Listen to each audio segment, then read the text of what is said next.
to the next part of what we're talking about.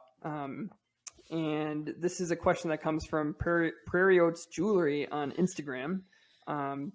We should actually check out what they do, Prairie Oats Jewelry. But they sent us a message on Instagram, and they said, is there such a shoe as a neutral trainer with some stability, or is it only one or the other? I tried the Mizuno Horizon 4 based on your review, but it is for overpronators and I supinate slightly. The shoe felt great, but I don't want to wear something that's wrong for me. Thanks for any help. So you guys got kind of the big question is there such thing as a stable neutral shoe? Then we kind of got to talk about like supination, pronation, matching to shoes, comfort, all, because they kind of hit all those things. So what do you guys got? The Horizon is a great shoe to use as an example. I'm just going to throw that out there first. DJ, go for it. But I think it's great. No, I want to hear what you have to say about the Horizon. Go. So Prairie Oats Jewelry, we do have, and this is thanks to Bach, have a really awesome stability guide on the website that talks about this exact topic. So, and we mention this all the time, that you can have neutral shoes that, again, don't have any traditional methods of stability that are very stable. And you can have stability shoes that are supposed to be stable, but are not. So a lot of this comes down to individual like stuff like how you respond to different methods. The Horizon is a great example of a shoe that is supposed to be a high-level stability shoe, but ends up having the stability so well integrated that I think a lot of people will do well in it. And the way it's designed, I think will work well for either people that pronate, supinate, don't do either, and just want a shoe that's stable and kind of in between. So yes, there are lots of shoes that are stable neutral shoes. The Rebellion is a really good example of this. Not to keep, we're talking a lot about Mizuno, but there's no posting here, but the firmer ride and the way the plate is designed acts like mild stability. It's not a post, right? And it's full length too. Yeah. Sorry. So the forefoot is very stable. Right. And it's because it also forks up here. So that's another method, right? You have resistance on either side, right? You're going to likely go through the middle. That's technically a method of stability. Not traditional, right? Not posting. So just because a shoe says stability or not, or a neutral shoe, we've talked about this before. Those categories don't necessarily mean as much anymore, right? Like things are definitely blurring those lines. And and there's lots of other people that have talked about redefining what that really means. So Nathan, go for it. What do you think? Just one quick example. Mizuno Wave Rider 24 is going to be more stable than the New Balance Fuel Cell Prism. Totally agree. Even though the Rider is a neutral shoe, right? The way the wave plate is set up is way more stable than and I'll have a review of the second version of the New Balance Fuel Cell Prism out, which changed things a little bit. The original one was very soft, and I didn't actually notice the stability that much. So even though it's a mild stability shoe, I found it less stable, and I think everybody else did, than something like the Rider, right? Even though it's placed in these categories. So don't use the categories as an initial guide, no pun intended. But if you find that something's super comfortable, go for it. Like when I worked in running shoes, I can't tell you the number of people that would come in with really stiff feet and ankles and like, I only wear the Keanu. That's the only shoe I wear. I get injured when I wear anything else. And I'm like, you have like the most rigid foot I have ever seen. Right. Why are you wearing a stability shoe? But that's what they liked. And there was something about whether it was, the higher arch and the way it was hugging that foot that they just liked. So I'm not saying the Keanu's for everyone. And I'm not saying that if you have a stiff, rigid foot, you should wear a stability shoe. There's a lot of other factors. So if you like the Mizuno Wave Horizon 4, you should go for it. All right. I don't think it's not wrong for you per se. I might have some different opinions if, say, you're a newer runner and all of a sudden you jump into a very aggressive shoe like a carbon fiber plated racing flat and you're training in that. That's a different story. But for training shoes, you find something that's comfortable, go for it. Mm-hmm. 100%. I think it's important to acknowledge that stability is dynamic too. And it's also, there's a huge influence from your own individual biomechanics and how your biomechanics interact with the shoe that's underneath you. Because the shoe could be horribly unstable, and like you might feel like you're flopping around and you're not holding it together. You can't make turns, you can't do things, like it just might not be a good day for you. And someone else right next to you, that's like their dream shoe and they love it and it works for their mechanics. And so there's a lot of small little components on these shoes. I think one that's easy to point out too is maybe the Adizero Adios Pro 2.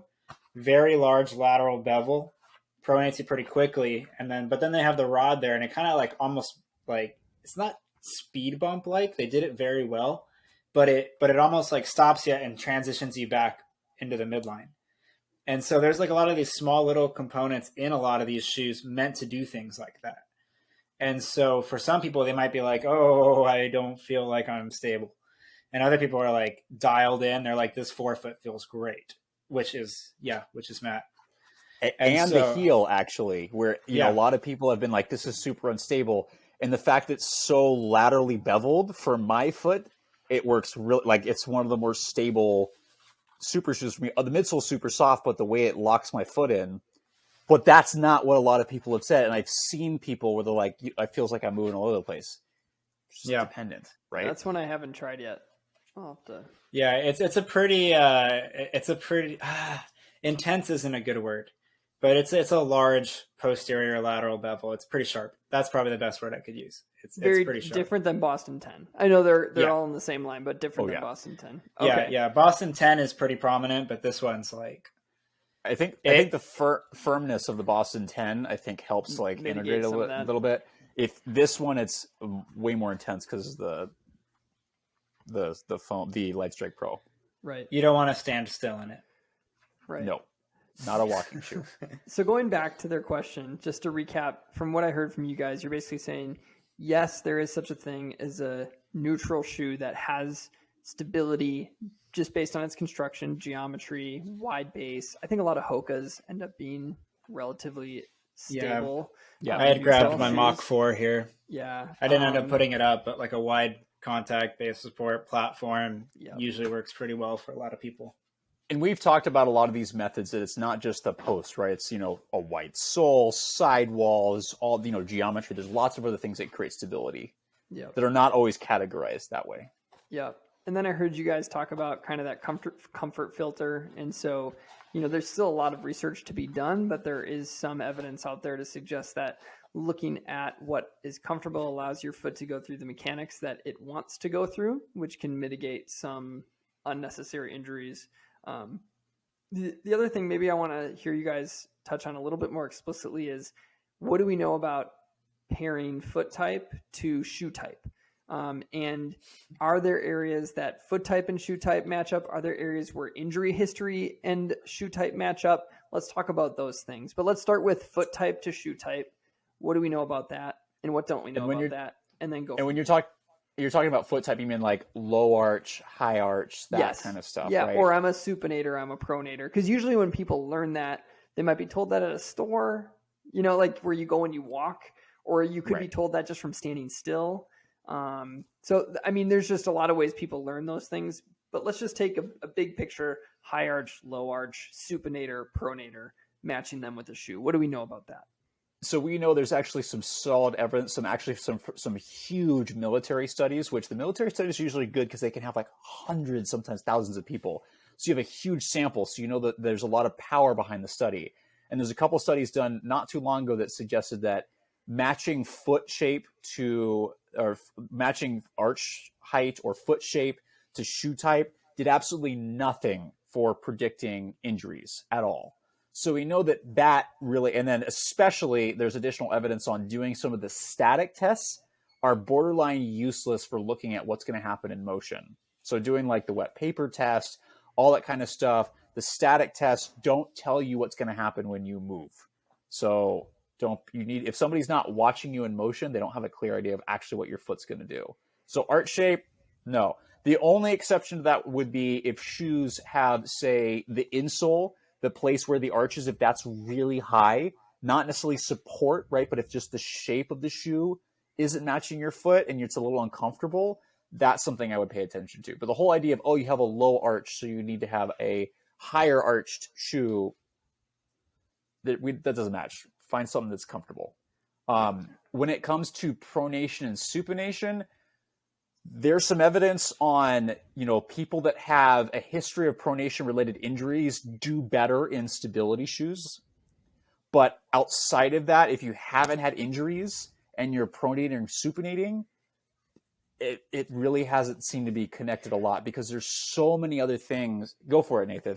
I'm missing something. No, just with that study, because that's actually a pretty recent study that came out that looked at people with a history of pronation-related injuries. That was actually a secondary analysis done on a primary research study, and so there's some limitation to the power of that, just because it wasn't what they intended the study for in the first place. But they went back and they ran new analysis on the group study, so it's useful to think about. And I think honestly, clinically, we see that like people who are coming in with constant tib post issues or plantar fascia issues, like they do well with something that is helping to support a weakness that they have. But anyway, long term, you got to work on it. Yes. Yeah. That's the big thing is it's like certain types of orthotics that we've talked about before is that you can use a stability shoe or an insole, but you really need to be addressing that problem. But when it comes to like pronation, supination, there are lots of people, and I experienced this, that when you put somebody that has excessive motion in a stability shoe, they actually start having more pain. And what I have found from that is what you're taking away is not a problem. You're taking away how they shock absorb. So some people, it's an instability, right? That they might benefit from some additional stability, whether it be medial or lateral, depending on what direction they're going. Other people, you do that, and if you don't understand what's going on with their biomechanics, you've taken away how they shock absorb, and they do it efficiently, and now they're going to start loading another tissue that's not used to that. And so now you've placed them at an injury risk. So I'm not saying stability issues are bad. I'm just saying you need to understand what works for you. And just because you have a certain motion doesn't necessarily mean you need a certain shoe. If it feels more comfortable, great. It's like, again, the middle to older age women that I work with when I work in running stores who had super stiff feet and loved the Keanu, right? Which is a max stability shoe. It's like, dude, your foot doesn't even move. You're like so neutral, but they liked it. So again, it's a good place to start, in my opinion. I'm curious to know what you guys think, but there's a lot of other factors that go into this. You can't look at a motion in one part of the body and assume, oh, that's going to take care of it. No, I think we have to remember that so much of running is not only dynamic, but is eccentric in nature, being able to control motions as they happen. Can you control femoral internal rotation? Can you control the loads going to the tibia, the ankle, the pronation moment? Can you resupinate? Do you have the mobility in your great toe? There's a lot of small little things that really develop the picture of what is on your foot, because we've talked about it before. Maybe you have really stiff ankles, you respond well to rockers, things like that. Sure, it feels good and it works for you, and that's great. But there's still something underlying here. And it's a little bit different for everyone. It's always case specific. But sometimes shoes can also hide impairments a little bit. And then it'll hide it for a while, and then it resurfaces again, but then you can't hide it again. And you just keep going into this cycle. And you keep, I don't know, people will start to blame the footwear and they won't blame themselves. Is that you, Matt? May have been one of the reasons I started this website. Yeah. Was just like, having like an injury and going, I'm just going to get to this next shoe and this shoe is going to fix it. I'm going to find this perfect shoe instead of going, I'm in PT school. I might want to fix some of the stuff, which took a little longer, right? This is the problem with trying to be your own PT, right? Or trying to be your own physician or what have you. Like, it's good to have a little bit of guidance, right? So footwear can be a tool and can help offload some of that stuff, but it shouldn't be your primary tool, especially when it comes to injuries. Yeah. Two quick things for me. One, my sister is she doesn't think that deeply about it. She would admit that. But she's like, oh, I know it's time for new shoes because my foot is starting to hurt again. And so then she gets new shoes and then her foot doesn't hurt again. Like it works. But if she were to,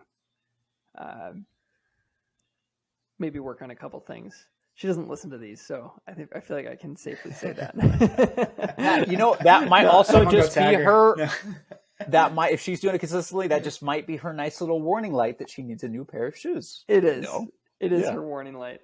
The other thing, Dave was talking about all the different components, and maybe I wasn't being a good listener, but even the different components of the foot in terms of mechanics and how it's going to interact with everything. And you may have said this, but even, like you look at the coupling between hip internal rotation and pronation in the foot. Mm-hmm. And did you say the proximal stability and all that stuff? Well, I went from the top down.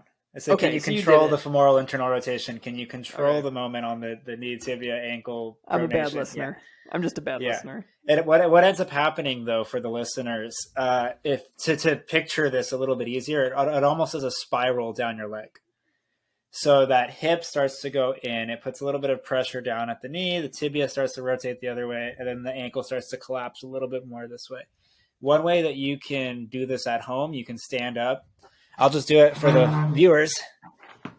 Have your hips here, rotate like that, and take a look at what what the leg contralateral side of what you're rotating on. So if you're rotating the left, look at your right foot.